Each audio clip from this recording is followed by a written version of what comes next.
Greetings viewers, Eric the Car Guy here, also known as ETCG1 when posting videos to this channel. And I start things off here on ETCG1, which is the name of this channel, with, hey, if it's your birthday, happy birthday. Please enjoy this digital confection I found for you.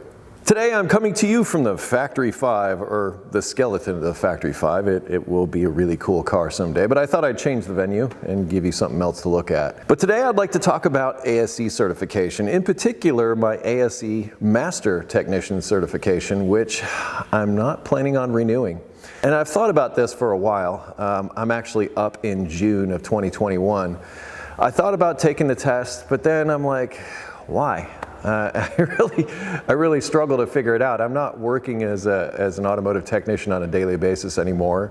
I'm moving more into things like this Factory 5 that I like to do, and some other stuff that I'm familiar with. So I don't see myself out there on the cutting edge or bleeding edge of what's happening, and honestly, I don't really see a lot of those ASE questions as being that. They seem to just follow basic principles, and if you know the basic principles, hey, thumbs up. Now, this is not to say that I don't believe in the ASE program or what it represents, because really it's the only standard that we have here in the US. And I feel that if you're going to invest the effort and time into ASE certification, particularly Master Technician status, that you would be a cut above, say, someone who hasn't done that. And I'm not belittling any of the people that don't have ASE certification. I know plenty of people without ASE certification that can work circles around people who do have ASE certification.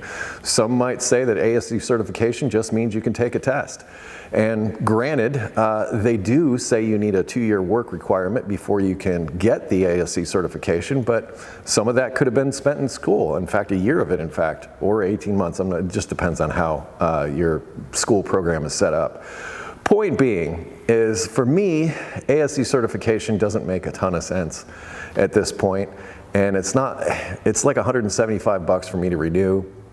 That's not the issue. It's just, I keep coming back to, I can't find any kind of justification for doing it, other than if I do want it down the road, I'm going to have to start all over. So the recertification tests are not nearly as stringent or strenuous as the initial test to get in. And if I let my certification lapse and I want to do it again, I'd have to go in and take the more difficult test and start from square one. And I wouldn't get my recertifications that I've been getting for the past 15 years now. To summarize, I am not going to renew my ASE certifications. And that's not because I don't believe in ASE and what ASE is doing.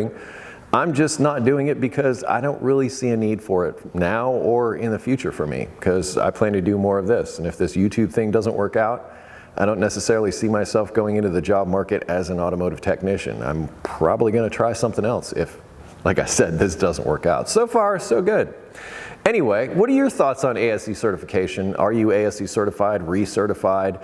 Are you a master technician? What are your thoughts on the program, and how has it benefited you or not benefited you? What are your experiences with ASE certified technicians? As I mentioned, some of them, well, they're good at taking tests, but they may not necessarily be so good when they get under the hood and start doing stuff. Love to hear your thoughts on this down in the comments. I will put additional information down in the description, links and things for you to check out, other videos, that kind of thing. I'm also going to put a link to ericthecarguy.com, which is where I ask you go if you have automotive questions. I want to thank you very much for watching today. Be safe, have fun, stay dirty. I'll see you next time.